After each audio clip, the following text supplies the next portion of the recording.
बिस्मिल्लाहिर्रहमानिर्रहीम, अस्सलामुअलैकुम। Health talk में मैं हूं आपके साथ आपकी मेज़बान फलक कादिर। आपको प्रोग्राम में वार्म वेलकम करती हूं। नाज़रीन, हमेशा हमारा चंद दिनों से टॉपिक जो है वो कोरोना रहा है और कोरोना से रेलेवेंट जो मिथ्स हैं वो भी हमें जो है सॉल्व करने में काफ़ी मुश्किलात पेश आ रही हैं, क्योंकि हमें आवाम को समझाने में बहुत ज़्यादा मुश्किल का सामना ऐसे भी करना पड़ रहा है कि सोशल मीडिया पर वो सारे लोग जिनके पास इतनी मालूमात नहीं है वो सोशल मीडिया पर इस तरह की अजीबो गरीब बातें वीडियोस के ज़रिए शेयर कर रहे हैं और लोगों को सच और झूठ में डिफ्रेंशिएट करने में बहुत ज़्यादा प्रॉब्लम हो रही है। तो मेरी आप लोगों से एक दरख्वास्त है, एक रिक्वेस्ट है कि प्लीज़ हमेशा ऑथेंटिक जो डॉक्टर्स होते हैं उनकी बातों पर अमल दरामद करें। अगर आपके दिमाग में कोई कन्फ्यूजन है तो आप लोग लाइव पूछ सकते हैं मेरे इस प्रोग्राम के प्लेटफॉर्म से। आप लोग लाइव कॉल करके किसी भी किस्म के आपके दिमाग के अंदर कोई क्वेरी है, कोई क्वेश्चन है तो आप लोग पूछ सकते हैं। आज हमने इन सारी मिस से रेलेवेंट, कोरोना के इलाज से रेलेवेंट, कोरोना क्या है, किस तरह का वायरस है, इसका वॉल स्ट्रक्चर क्या है, कैसे ये हाथ धोने से जो है ख़त्म हो सकता है, ये सारी जो है बातों को क्लियर करने के लिए आज हमने एक बहुत ही माहिर डॉक्टर को अपने प्रोग्राम में इन्वाइट किया है। डॉक्टर साहब जो हैं वो MD हैं, PhD हैं, FCPS हैं, FICS हैं। इसके अलावा डॉक्टर साहब जो हैं आजकल कोरोना को ट्रीट भी कर रहे हैं। आज हमारे साथ प्रोग्राम में मौजूद हैं डॉक्टर जावेद अरशद। अस्सलाम वालेकुम sir, warm welcome in my programme and बहुत शुक्रिया आप इतने कीमती टाइम हमें आपने दिया और संडे के दिन हमें हमारे व्यूअर्स के लिए आपने टाइम निकाला। सबसे पहले जो है आपसे मेरा ये सवाल है, व्हाट इज कोरोना? देखें, बहुत सारे चीज़ें कायनात में हमारे साथ साथ जीती हैं, ठीक है। हम अशरफुल मखलूक़ात हैं, लेकिन उसके अलावा भी बहुत सी चीज़ें हैं, ठीक है। दरख्त, पत्थर, पौधे, ये सब अल्लाह ताला की बनाई हुई चीज़ है, ठीक है। ये कई तरह के जरासीम होते हैं, ये भी हमारे साथ साथ रहते हैं, हमारे जिस्म में रहते हैं और एक दूसरे को बैलेंस करते हैं। अगर इसमें से एक ख़त्म हो जाए तो दूसरा ओवरराइड कर जाएगा, वो अपनी बीमारी पैदा करेगा। ये कोई वो नहीं है, ये हर चीज़ अल्लाह ताला ने की है और एक स्पेसिफिक पर्पस के लिए की है। इसमें वायरस हैं, प्रोटोजोआ हैं, बैक्टीरिया हैं, फंजाई हैं, यीस्ट है, ये सब चीज़ें मौजूद हैं, ठीक है। कभी कभार होता यह है कि कोई चीज़ ज़्यादा हो जाती है, या यूँ कह लीजिए कि कभी कभार ये होता है कि हमारी बॉडी का डिफेंस सिस्टम जो होता है, इम्यून सिस्टम जो है वो कमज़ोर होता है, कमज़ोर हो जाता है। आप डॉक्टर हैं, 3rd ईयर में जो पैथोलॉजी आपने स्टार्ट की थी तो उसमें बेसिक किताब जो अब तक मानी जाती है नंबर 1 बुक पैथोलॉजी की, that is Walter in Israel, ठीक है। वॉल्टर इज़राइल का जो कैंसर का चैप्टर है 4th वन, उसमें पहला जुमला वॉल्टर इज़राइल ने लिखा है कि this is an undifferentiated rapid growth of the human cell, ठीक है। आपका सेल 1 से 2, 2 से 4, 4 से 8 में हो रहा है, लेकिन कैंसर ये होता है कि ये 1 से 4, 4 से 16, 16 से 64 पे चला जाता है, ठीक है। और फिर होता ये है कि इस वक्त आप हैं, मैं हूँ, ठीक है। क्या आप यकीन से कह सकती हैं कि हम दोनों के जिस्म में कैंसर सेल नहीं है? हर किसी के जिस्म में होते हैं, लेकिन हमारा इम्यून सिस्टम उनको पकड़ता है और वहीं पे मार देता है। जहाँ पे इम्यून सिस्टम कमज़ोर होता है वहाँ पे वो अपना रैपिड करता है। बिल्कुल सर, बिल्कुल आपने दुरुस्त जवाब दिया कि इकोसिस्टम जो होता है वो बहुत ज़्यादा ज़रूरी होता है। इकोसिस्टम एक अल्लाह ताला ने कुदरत का निज़ाम रखा है कि जब इंसान मरता है तो उसकी जब बॉडी होती है वो ऑर्गेनिक फॉर्म में चली जाती है, जिससे जो बैक्टीरिया हैं, यानी कि बैक्टीरिया जो होते हैं वो हमारे लिए अच्छे हैं, अगर वो ख़त्म हो जाएंगे तो हमारी बॉडी जो है वो उससे ऑर्गेनिक मटीरियल नहीं डेवलप होगा, दरख्त उससे जो है वो नहीं मट्टी दरखेज नहीं होगी। हर चीज का एक पर्पस है जी, बिल्कुल। तुमने दरख्त की बात की है, बिल्कुल। पत्ता है, क्लोरोफिल बनाता है, ठीक है, वो एनर्जी बना रहा है, वो एनर्जी दे रहा है टहनियों को, उसकी जड़ों को, सबको वो पत्ता दे रहा है। सहरा में जहाँ पे उसको जरूरत होती है और जब उसके पास एक्स्ट्रा होता है ना तो वो फिर फूल और फल की शक्ल में उसको स्टोर करता है, ठीक है। सहरा में जहाँ पे ये सब कुछ नहीं होता वहाँ पे तुम देखो कि जो दरख्त होते हैं उनके पत्ते बहुत मोटे होते हैं, इसीलिए कि वो अपने अंदर एनर्जी स्टोर करते हैं, ठीक है। ये कुदरत का निज़ाम है। You have started with corona, ठीक है। कोरोना जो है ये अभी का नहीं है, ये सबसे पहला कॉमन फ्लू है, कॉमन फ्लू, ठीक है। सबसे पहला इसकी पेंडेमिक जो हुआ था वो 1960 में हुआ था, ठीक है। अफ्रीका में हुआ था। It involves 3.5 million people at that time. उसमें से तकरीबन 1 लाख के करीब लोग मर भी गए थे। फिर ये हर 10 साल बाद पलटता है, 60, 70, 80, 90। 2002 में ये यूरोप में हुआ, ठीक है, राइट। उसके बाद 2004 में ये हांगकांग में हुआ, अगेन रिपीटेड इन 2005, ठीक है। उसके बाद 2012 में ये मिडिल ईस्ट में हुआ, जिसको मर्स का नाम दिया गया। सऊदी अरब में शायद मेरा ख्याल है 23 के करीब डेथ भी हुई थी इससे। उसके बाद ये अब हुआ है, ठीक है। Would you believe, I was talking 1 हफ्ते पहले, मैं NHS के एक रिसर्च डॉक्टर हैं सरफराज, उनसे बात कर रहा था। वो मुझे बताने लगे कि अब तक हम इसके नवंबर में जो पहला केस हुआ है उसमें अब तक हम इसके 17 वेरिएंट पकड़ चुके हैं, ओके, ठीक है। अब डू यू रियलाइज, कहने उसने मुझसे कहा कि what are you doing, you people are doing, ये जो प्लाज्मा है का जो आजकल बहुत चल रहा है, कहेंगे ये बेकार है बिल्कुल, हम ये सब कुछ करके देख चुके हैं, ये बिल्कुल अलग है। रीज़न उसने मुझे ये दी कि 17 वेरिएंट है, जिस वेरिएंट का होगा अगर इत्तेफाक से उसी का प्लाज्मा लगाया तो कुछ काम करेगा, लेकिन वो एंटीबॉडीज़ हैं। आपकी जो एंटीबॉडीज़ है ना, उसका सिस्टम वैक्सीन का होता है, वैक्सीन का होता आप उस एंटीबॉडी को कम करते हैं, एंटीजन को जो उसकी वेलनेस है उसको कम करते हैं, और इतनी कम कर देते हैं कि वो बच्चे के जिस्म में इंट्रोड्यूस करते हैं या बड़े के जिस्म में, और उस लो विरुलेंस एंटीजन के ऊपर, या वायरस है, बैक्टीरिया, जो भी चीज़ है, ठीक, उसके अगेंस्ट वो बॉडी अपनी डिफेंस सिस्टम को डेवलप करती है, ठीक है। और वो फिर डिफेंस सिस्टम जो एग्जिस्टिंग है उस पर एक्ट नहीं करता है, वो जो अगली दफ़ा जो इन्फेक्शन आपका होता है वो उसको वहीं पे रोकता है, सही, ठीक है। सो ये जो प्लाज्मा मतलब सर, यही मैं अपने प्लेटफॉर्म से इस जो मुझे प्लेटफॉर्म मिला हुआ है, इससे मैंने 10,000 बार कोई मतलब बात रिपीटली लोगों को समझाई है कि लोग जो है एक चीज़ कहते हैं ना कि चीज़ के पीछे पड़ जाते हैं। अगर प्लाज्मा की बात सुनी तो वो उसके पीछे, even it's in trial, that's not a treatment. इसके अलावा जो 2-3 और ड्रग्स हैं, हम लोग ऑब्वियसली बात है, हम यहाँ कैमरे पे नहीं बता सकते, उन ड्रग्स के भी पीछे पड़ गए हैं, और जो मतलब सेलर्स हैं, आपको पता है क्या सारा ब्लैक में मिल रहा है, और मतलब मासूम से लोग हैं उनको बहुत बुरे तरीके से और बेवकूफ़ बनाया जा रहा है। देखो बात सुनो फलक, एक बड़ा पुरानी मशहूर मुहावरा है कि जब गांव में मेला लगता है तो बहुत से ठग भी आ जाते हैं, सही बात, ठीक है। अब इस वक्त बहुत से ठग आ चुके हैं मार्केट के अंदर।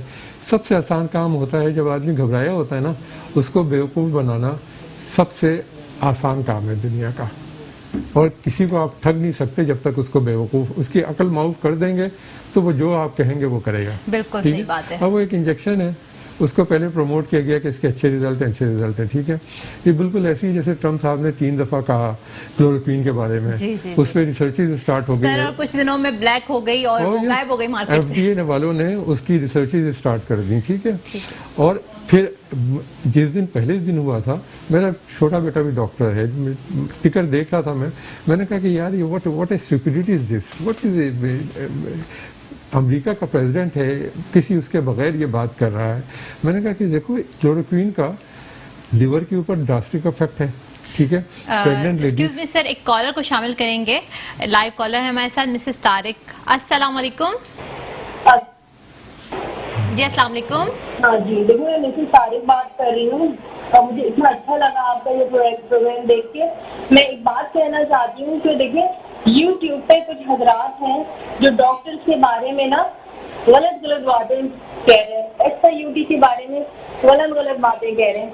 मैं खुद गवाह हूँ, मेरा भाई कोरोना पेशेंट है, जिस तरीके से वहाँ पे अपनी जान पे खेल के सब उनकी खिदमत कर रहे हैं डॉक्टर्स, प्लीज इसके लिए आप लोग एक प्रोग्राम कीजिए, और इन डॉक्टर्स को जो खुदकुशी की तरह वहाँ पे सब लोगों की खिदमत कर रहे हैं, जहाँ पे 4-4 लाशें एक मिनट पे जा रही है कोरोना की, खुदा के वास्ते कोई ऐसा प्रोग्राम आप YouTube पे वालों को वो करने के लिए चलाइए कि ये पता चले कि डॉक्टर्स क्या खिदमत कर रहे हैं, पता नहीं कौन।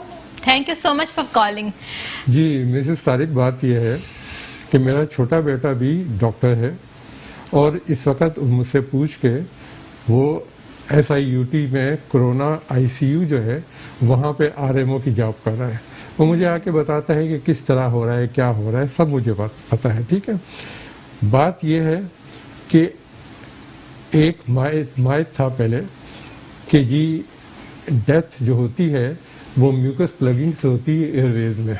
ठीक है, अब से तकरीबन महीना भर पहले इटालियन डॉक्टर ने ऑटोप्सीज की, मिलान में की 20 पेशेंट की ऑटोप्सी, और परगोमा हॉस्पिटल है उसमें की उन्होंने 50 पेशेंट की। ठीक है, and then they come up कि जी ये म्यूकस प्लगिंग नहीं है, it is disseminated intravascular coagulation which is the cause of the death. और इसके लिए कोई वेंट की जरूरत नहीं है। बिल्कुल, ये मैं NHS वालों से बात कर चुका हूँ, उन्होंने भी मुझसे कहा कि जिस पेशेंट को हमने फौरन शुरू में सेक्लेक्सिन, heparin we can start it because anticoagulant को स्टार्ट करना है। लेकिन उन्होंने कहा कि जो शुरू में जब तक ये थ्योरी नहीं आई थी, हमारा एक्सपीरियंस ये है कि हमने जिस पेशेंट को फौरन वेंट पे डाला वो बहुत जल्दी चला गया, बहुत जल्दी चला गया। ठीक है, लेकिन ये जो है आपका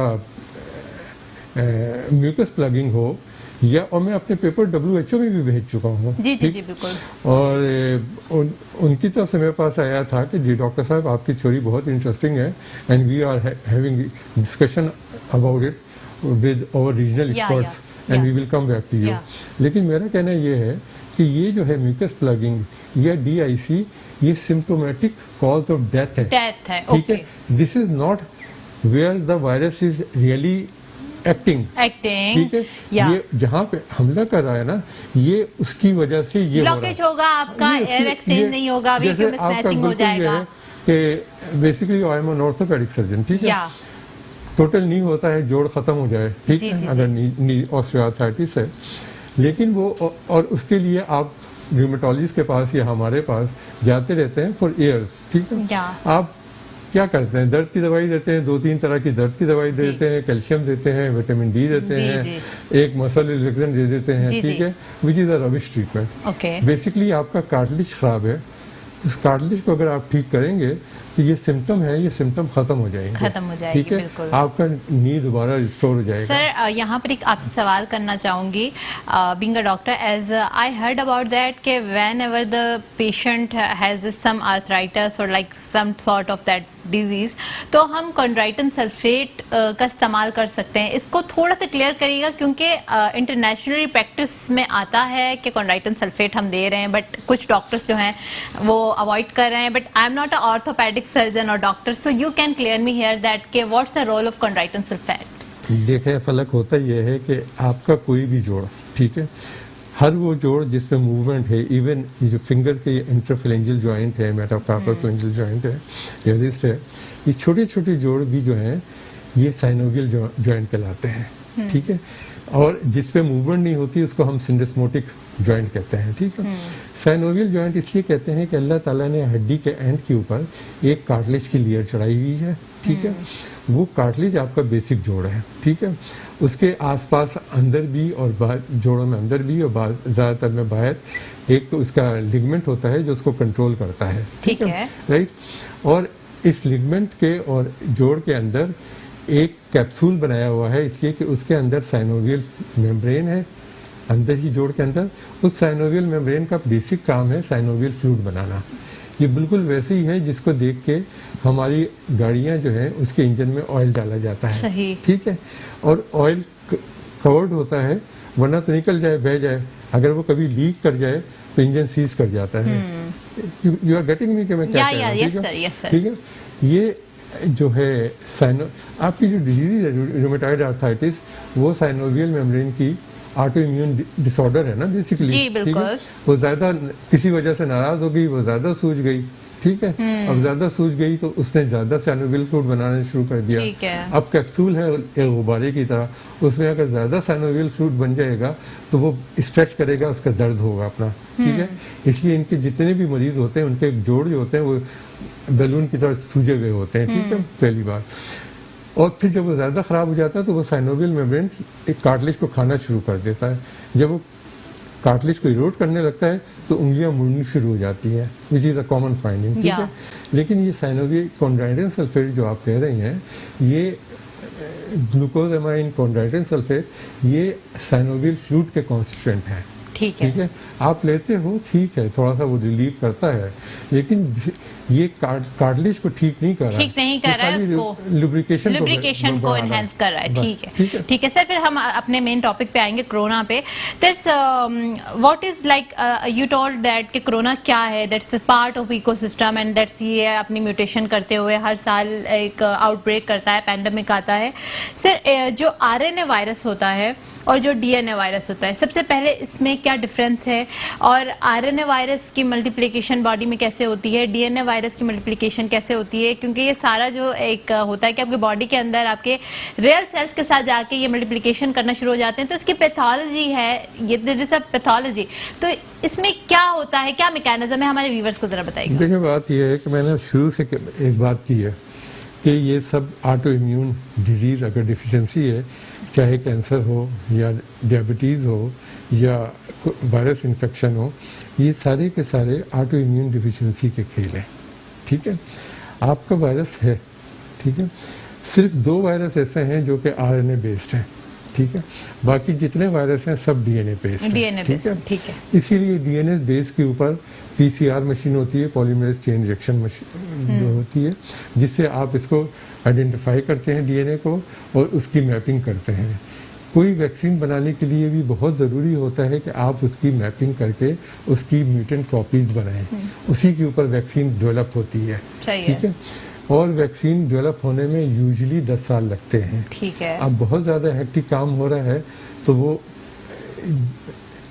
एक यूनिवर्सिटी ऑफ मिशिगन का डॉक्टर है, मैकलान नाम है, ठीक है, वो इस पर काम कर रहा है, ठीक है, लेकिन 2 महीने 3 महीने पहले का मैंने उसकी टॉक सुनी थी, उसका भी कहना ये, उसने अच्छा, दूसरी बात ये कि ये जो है ये आरएनए वायरस है, इसकी कॉपी बनाने के लिए आपको इसको कन्वर्ट करना पड़ता है डीएनए के अंदर। आरएनए वायरस सिर्फ 2 हैं, एक जीका वायरस है और एक कोरोना वायरस है, ठीक है।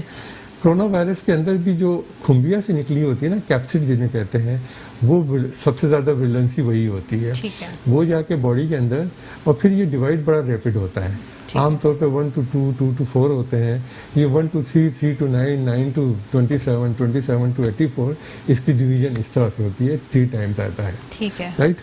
अब ये जो है सेल पे लगता है, ह्यूमन नॉर्मल सेल के ऊपर, तो इसकी कैप्सिड की वॉल और ह्यूमन सेल की वॉल जो है वो डिजॉल्व हो जाती है।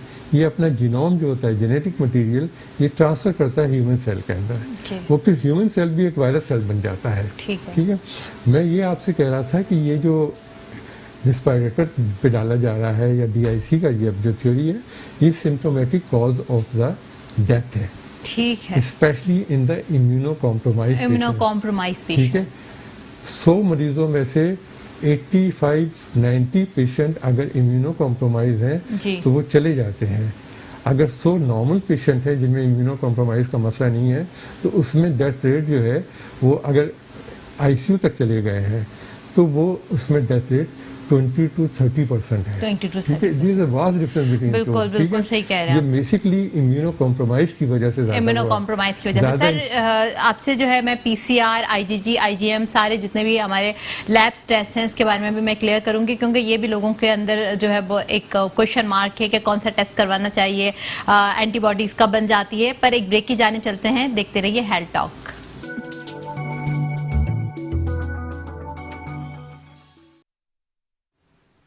Welcome back after the break. हम लोग कोरोना वायरस से रेलेवेंट बात भी कर रहे थे, इसके अलावा जो मिस हैं उसको भी सॉर्ट आउट करने की कोशिश कर रहे थे, और डिफरेंट तरह के जो लैब्स में टेस्ट हो रहे हैं उसकी क्या इंपॉर्टेंस है, क्या पैथोलॉजी है, क्या मैकेनिज्म है, डॉक्टर साहब हमें पूरा ब्रीफली बता रहे थे। अभी हम पूछते हैं डॉक्टर साहब से कि PCR, IgG, IgM, antibodies test और टेस्ट सिटी स्कैन, इसमें किस तरह जो है वो हमें शवाहिद मिल सकते हैं कि कोरोना वायरस मौजूद है बॉडी के अंदर, या चला गया है, या प्रेजेंस थी कभी इसकी और अब आप जो है इम्यून हो चुके हैं।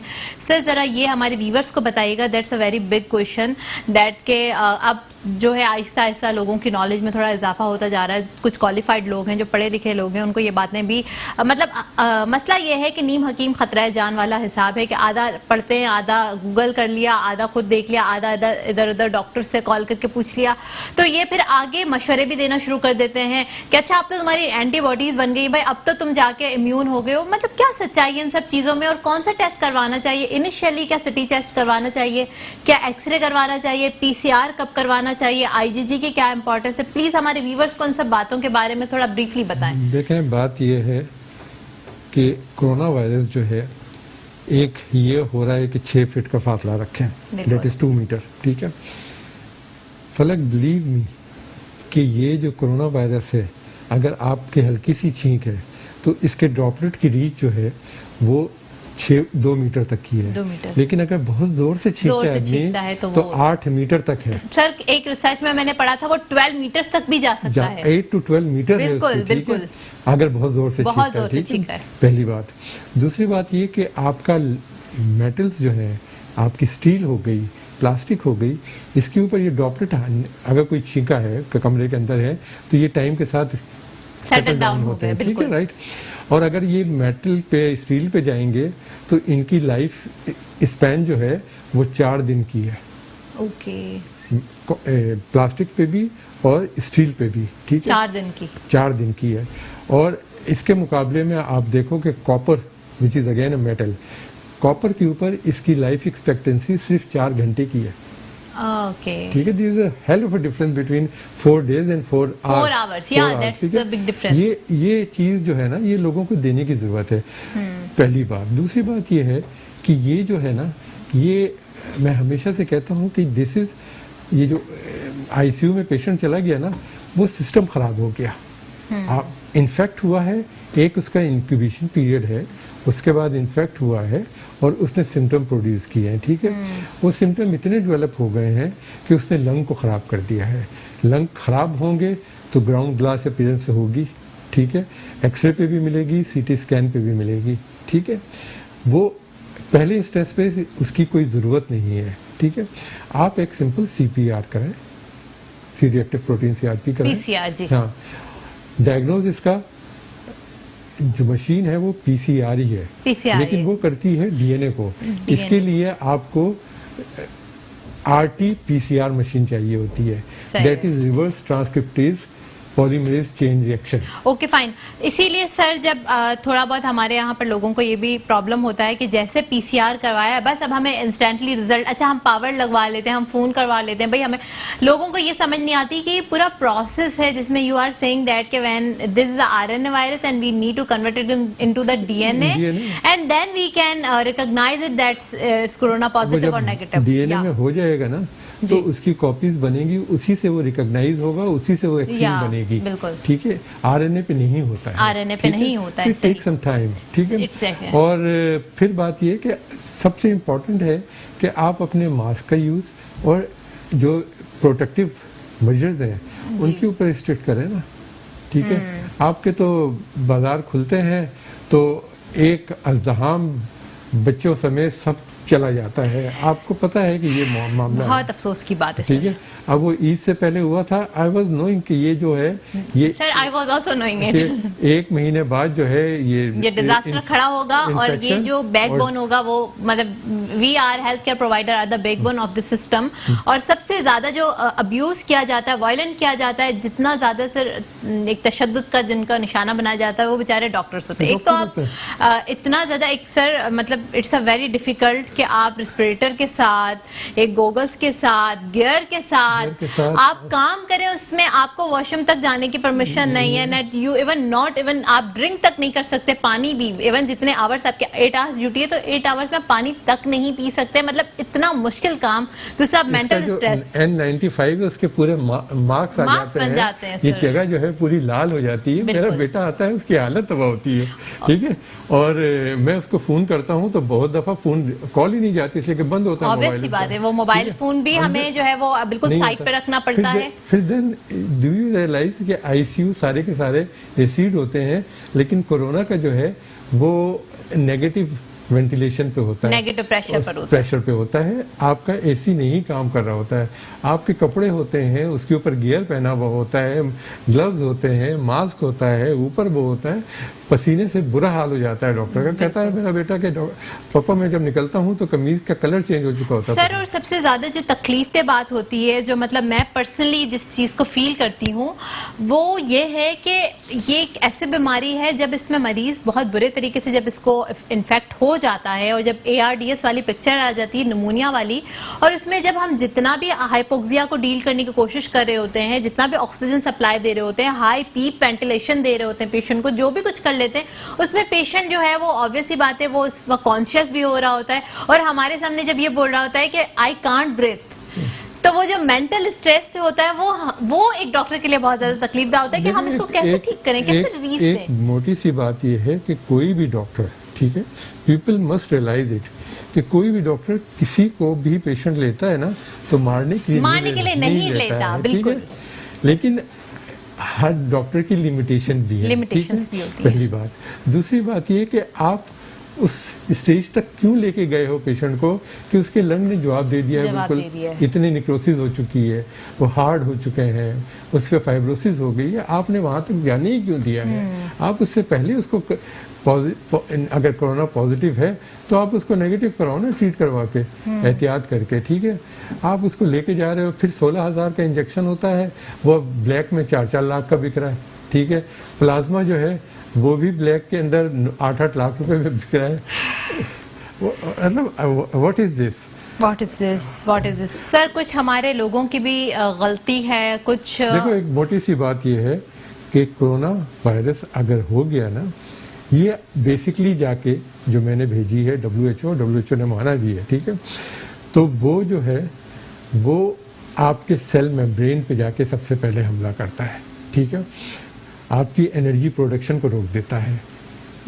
इट इज जस्ट लाइक कि घर पे अगर जनरेटर चल रहा है तो घर रोशन है, लेकिन जब बॉडी का जनरेटर चल रहा है, एनर्जी बन रही है तो बॉडी रोशन है, लेकिन जब वो जनरेटर काम नहीं करेगा तो बॉडी भी अंधेरे में डूब जाएगी, ठीक है। Why you let people go to that stage कि वो जनरेटर बिल्कुल खत्म हो जाए? तुम्हारी बॉडी की एनर्जी क्या है? ATP है ना, जी बिल्कुल, ठीक है। ATP बनता है, बाहर निकलता है, दोनों मेम्ब्रेन से हो गया, बिल्कुल माइटोकॉन्ड्रिया से आपका सारा जो है वो ATP बनता है, सारा प्रोसेस वहीं से हो रहा होता है, फास्फोरस करता है, वो पूरी बॉडी को एनर्जी देता है, वापस अंदर जाता है ADP होके, और फिर दोबारा ATP, ये कंटीन्यूअस साइकिल है। ATP and ADP, this is a cycle that कि आपका एरोबिक एनारोबिक साइकिल। मैं जो काम करता हूँ ना जी, मैं कोई दवाई नहीं यूज करता हूँ, ठीक है। मैं पेशेंट का ब्लड लेता हूँ, उसको इसलिए कि हर सेल जो है वो सर्वाइव इसी वक्त कर रहा है जब उसको ब्लड जा रहा है, ठीक है। मैं पेशेंट का ब्लड लेता हूँ, उसको एनर्जाइज करता हूँ। मेरी ट्रीटमेंट जो है उसके 4 बेसिक गोल हैं जो होने चाहिए। पहला तो ये कि सेल मेम्ब्रेन की स्टेबिलिटी को दोबारा रिस्टोर करता है। दूसरा ये है कि इसकी फंक्शनल बूस्टिंग करता है, ठीक है। तीसरा ये है कि वायरस को ये इरिडिकेट करता है, बॉडी से खत्म कर देता है। देखो बेसिक बात ये है कि अगर आप ऊपर टैंकी आपकी खाली है, आप ऊपर से जितना पानी डाल दो, ठीक है, लेकिन नीचे अगर उसका नल खुला हुआ है ना तो वो सब ड्रेन हो जाएगा। वायरस की इरिडिकेशन जो है ना, ये जो ट्रीटमेंट है तुम्हारी ये वेंटिलेटर की या एंटीकोगुलेंट या बेक्सा या इंजेक्शन एल्जमेयर का, ठीक है, ये सारी के सारे ऊपर से पानी डालने वाली हैं। लेकिन सबसे पहले ज़रूरी है कि आप उसके जो वायरस लीकेज है उसको, हाँ, वायरस को इरिडिकेट करो। तो मेरी ट्रीटमेंट का बेसिक ये है कि वायरस को इरिडिकेट करती है।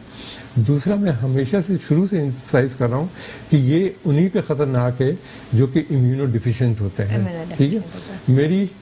आई एम 62 ईयर्स ओल्ड, ठीक है। मैंने अपनी ट्रीटमेंट 6 महीने पहले 4 सेशन मैंने अपने ऊपर किए, ठीक है, इसलिए कि I am diabetic, I am 62 years old, और मुझे पता है कि मैं इम्यूनो डिफिशिएंट हूँ, तो मैंने अपनी इम्यूनिटी पहले डेवलप की। अल्हम्दुलिल्लाह मैं ठीक ठाक, मुझे कोई प्रॉब्लम नहीं हुआ, ठीक है। बिल्कुल sir, what is the manifestation corona virus produce in different part of the body? ये क्या चीज़ है, किस तरह जो है डिफरेंट पार्ट में जाता है और चीज़ों मतलब डिफरेंट ऑर्गन पे किस तरह का इसका रिएक्शन होता है?